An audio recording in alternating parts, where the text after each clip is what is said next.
Bueno, ahora entraremos en lo que son las leyes de la herencia desarrolladas por Gregorio Mendel más o menos a mediados del siglo XIX, donde tomando un modelo experimental muy sencillo, que fue una de las claves del éxito para poder descifrar estas leyes de la herencia, fue el uso de estas plantitas de chícharo,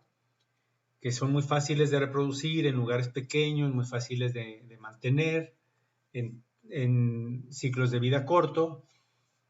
y enfocándose en rasgos específicos como los que tenemos aquí, el color del chícharo, la flor de la planta, la altura o la forma de la planta o de las vainas o el color, y con eso él pudo inferir estas leyes de la herencia. Otra de las claves para poder lograr esta tarea fue que gracias a la autofecundación él pudo obtener líneas puras, es decir, poblaciones de individuos que producían una descendencia homogénea para el carácter particular en estudio. Entonces, él ya estaba seguro que de este tipo de chícharos, pues siempre iban a salir amarillos o verdes, o rugosos o lisos, pero esa certeza pues le daba también certidumbre a las conclusiones que eventualmente podía obtener. Entonces comenzó con dos líneas puras, en este caso para el color del chícharo amarillo y verde. A esta se le llamó generación parental y con ella se obtuvo una filial 1. Filial significa 1. La F1,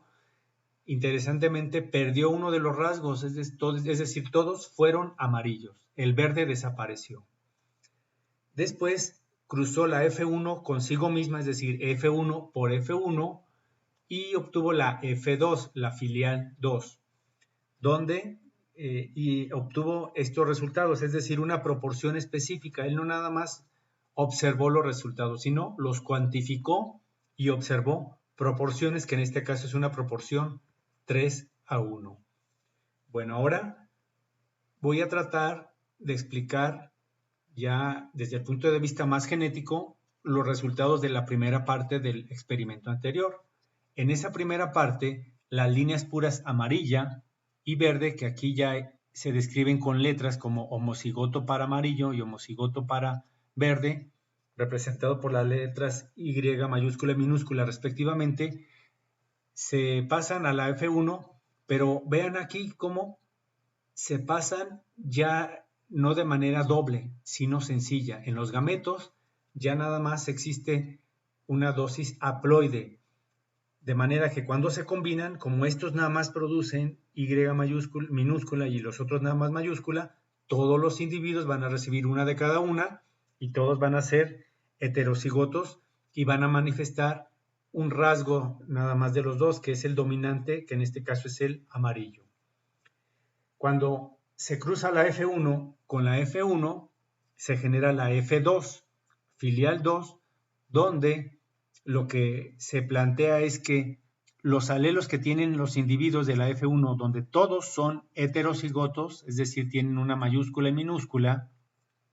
al momento que ellos lo heredan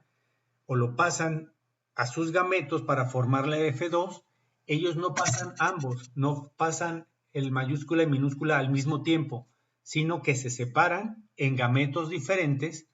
Eso lo hace tanto los individuos masculinos como femeninos,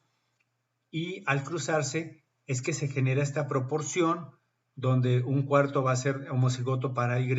mayúscula, 2/4 heterocigotos y un cuarto homocigoto para la Y minúscula, dando la proporción 3:1, es decir, nada más el homocigoto para Y minúscula, homocigoto para verde, es el que expresa en su fenotipo ese rasgo. ¿Cuáles fueron las conclusiones de Mendel? Primero, bueno, que los alelos, o que había alelos, formas alternas de los genes, y que están en pares. En otras palabras, lo que ya decíamos de que somos diploides, y que da lugar a diferentes genotipos homocigotos para los diferentes alelos y, en su caso, heterocigotos. También quedó claro que había alelos dominantes que se expresan siempre que están en el genotipo, y recesivos, que la única forma en la que se expresan es cuando están en estado homocigoto o doble dosis. Existen varios en el humano que no voy a profundizar en esto, varios rasgos recesivos, pero donde sí voy a profundizar es en esto de la ley de la segregación independiente, que es como de las primeras conclusiones importantes de la ley de la herencia, que nos dice que durante la meiosis los alelos de un gen se separan o se segregan independientemente uno del otro en los gametos. Es decir, lo que ya comentaba, que no hereda un individuo los dos alelos al mismo tiempo en sus gametos, sino se separan en gametos diferentes esos alelos,